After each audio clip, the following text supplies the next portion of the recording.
Το Σώμα Ελληνικού Οδηγισμού φέτος έχει σαν σύνθημά του «Η πράξη είναι θέση».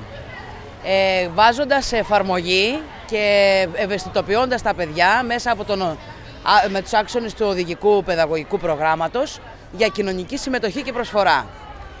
Στα πλαίσια λοιπόν αυτού του συνθήματος, οι οδηγοί της Πάτρας αποφασίσαμε να κάνουμε την πράξη μας θέση και να οργανώσουμε μία αιμοδοσία, γιατί πιστεύουμε ότι το αίμα ούτε φτιάχνεται ούτε αγοράζεται, άρα μόνο όταν ενεργοποιηθούμε όλοι εμείς μπορούμε να το έχουμε άφθονο.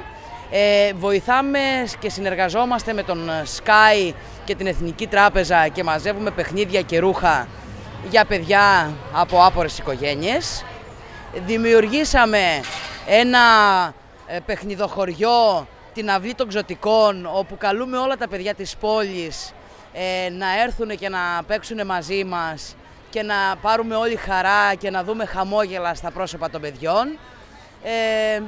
Και όλα αυτά γιατί πιστεύουμε ότι μόνο όταν όλοι μας αποφασίσουμε να δράσουμε ενεργά μπορούμε να έχουμε ένα καλύτερο αύριο σε αυτή την κοινωνία. Ταυτόχρονα με τις δράσεις αυτές, αιμοδοσία, συνεργασία με το Sky για το Όλοι Μαζί για το Παιδί και την Αυλή των Ξωτικών, έχουμε δημιουργήσει και ένα μπαζάρ με δημιουργίες από τα παιδιά μας, από τα παιδιά των ομάδων μας, που με πολύ κέφι και μεράκι έφτιαξαν για να μπορέσουμε να καλύψουμε και τις ανάγκες τις δικές μας και να δώσουμε την ευκαιρία στα παιδιά να δημιουργήσουν μέσα στο κλίμα των Χριστουγέννων. Από το Σώμα Ελληνικού Οδηγισμού έχουμε και φέτος, όπως κάθε χρόνο, το ετήσιο μπαζάρ που κάνουμε.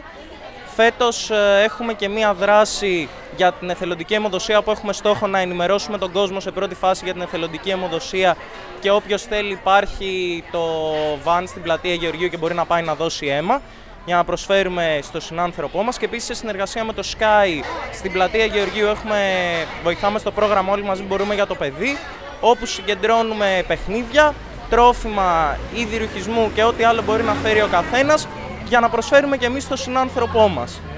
Ευχόμαστε από το Σώμα Ελληνικού Οδηγισμού σε όλους καλές γιορτές, υγεία, χαρά και μεγάλα χαμόγελα σε όλους. Χρόνια πολλά!